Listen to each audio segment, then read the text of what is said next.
I can't do this in an hour. I have no business sewing, honestly. Hello, I'm Larry and welcome to Sew Vlogs. Today I'm going to be doing something relaxing. 30-second yapping. When I first decided that I wanted to take sewing seriously, a lot of beginner project recommendations were tote bags, pouches, etc., etc. And rightfully so, because sewing can be a very intimidating sport. But my mother, rest in peace, blessed me with an obscene amount of hope and self-confidence.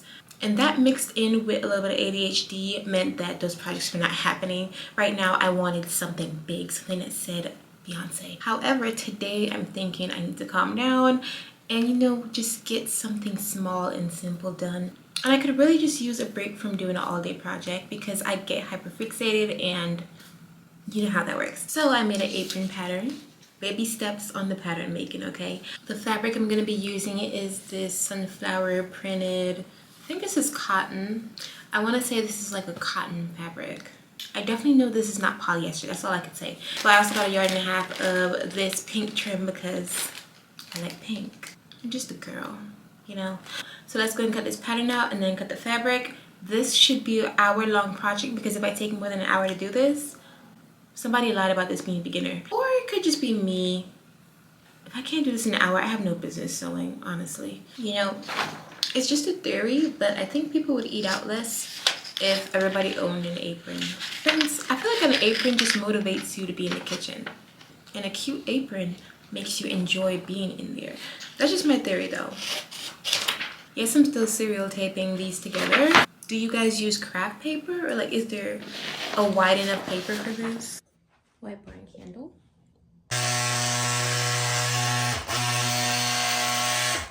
So cute. I think I needed to add seam allowance, but anyway.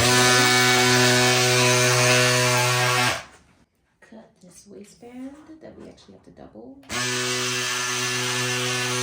Okay, so now that we have all our pieces cut, I'm just gonna start pinning them. I've pinned the necktie. Is that what it's called? I pinned it and I'm just gonna sew it up and turn it over and then put it to the side while we work on the body. For now, we're just gonna take one of the front pieces and attach the trim. This is just long enough to line the entire bottom, which is what I want.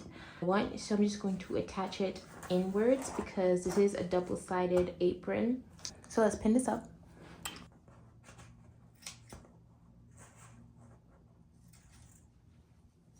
We're also going to be attaching some trim here because I have a little excess left over and I left that for me. So we're going to attach some to the top right here. Will that actually look cute? I don't know. I'm thinking about it. Would it be too much?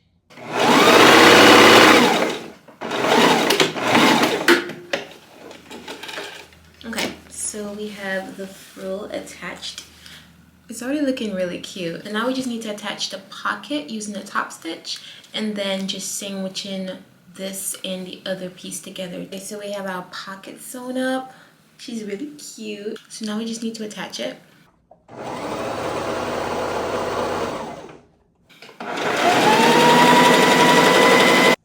Okay, so we're gonna sandwich this like so, like that, right sides together, and just pin along the edges.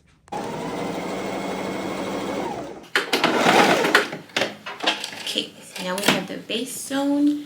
It is time to turn it over. The top I'm pinning the trim downwards, and then I'm going to actually be folding it over and tucking it like this. I don't know if it's gonna look good though. So this extremely long piece of fabric and hopefully turn it inside out successfully. It took me about 20 minutes, but I turned them over. This is the necktie and this is the waistband pressed. So now it's time to attach these. Okay, I just checked the measurements on my neck and it's good. So I'm just gonna go ahead and sew this up, and then we are also going to be attaching the band where these clips are. So I wish I had sewn looking at the front because if you look really close, you'll probably see how crazy the stitching looks. But on the inside, it looks prettier. Lesson learned, it's too late to go back, but you know, to be honest, this is such a cutie patootie apron, but I love it. Let's go to the montage.